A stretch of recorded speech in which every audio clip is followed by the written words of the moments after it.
తెలంగాణ తెచ్చిన నాయకుడు, 14 ఏళ్లు తెలంగాణ కోసం పోరాటం చేసిన నాయకుడు, ఆఖరికి చావు నోట్లో తలబెట్టి తెలంగాణ రాష్ట్రాన్ని తీసుకొచ్చిన నాయకుడు.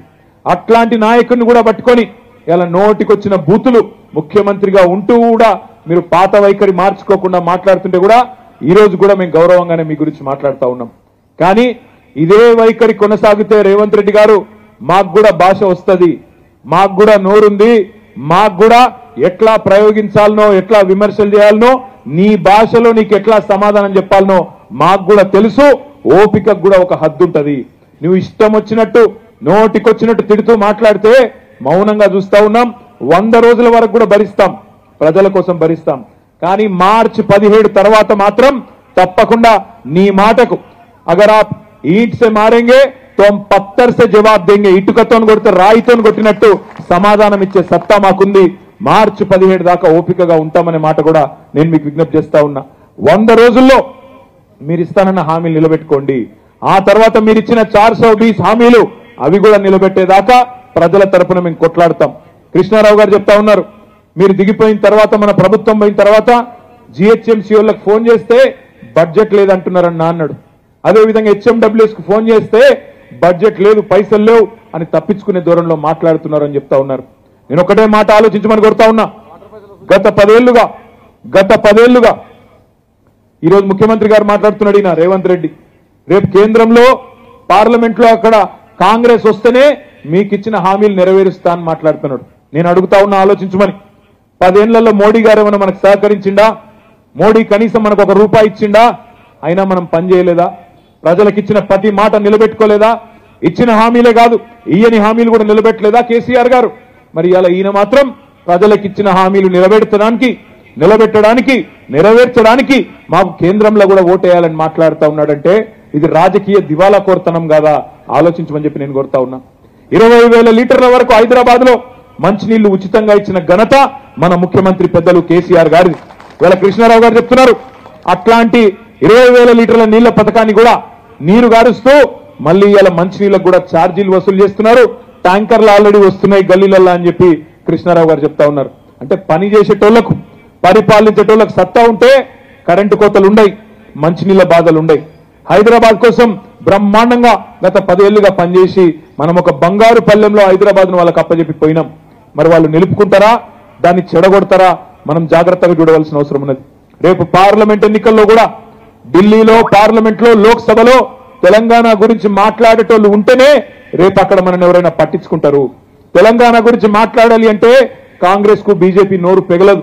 ఎందుకంటే వాళ్ళ బాసులు ఢిల్లీలో, గుజరాత్ లో ఉంటారు.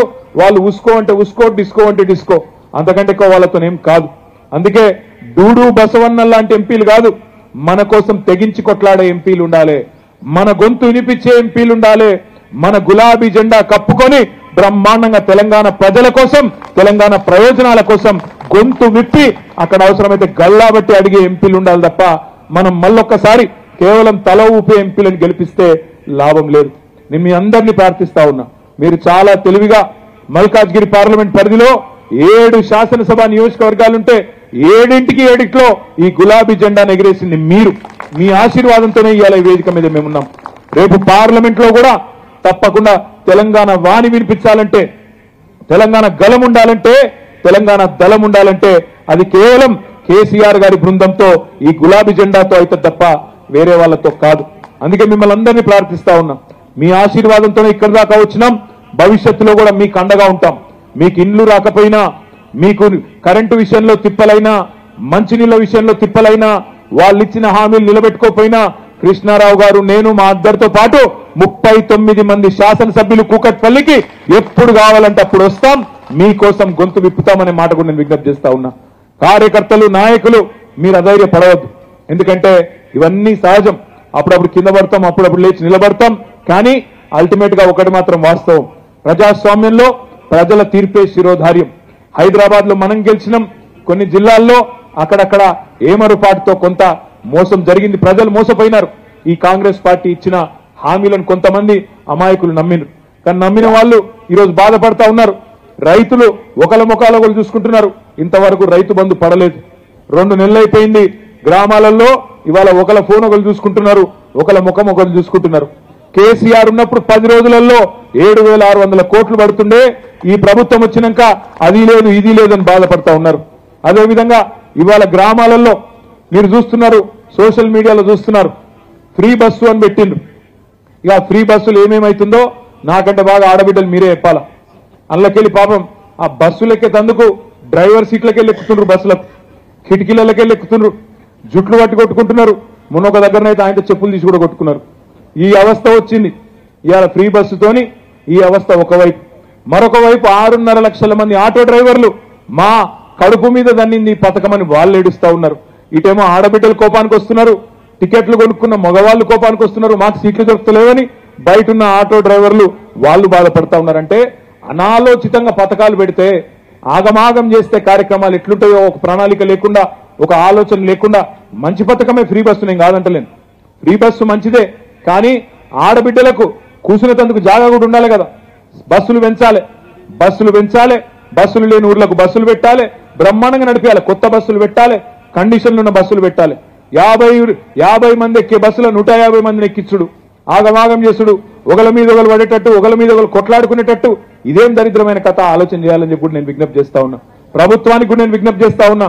ఈ రోజు ఇక్కడికి వస్తున్నప్పుడు నాకు ఇప్పుడే వార్త వచ్చింది, 16వ ఆటో డ్రైవర్ ఆత్మహత్య చేసుకున్నాడు. ఇప్పటికి 15 మంది, ఇయాలతో కలిపితే 16 మంది ఆటో డ్రైవర్లు ఆత్మహత్య చేసుకున్నారు ఈ పథకం వచ్చిన తర్వాత.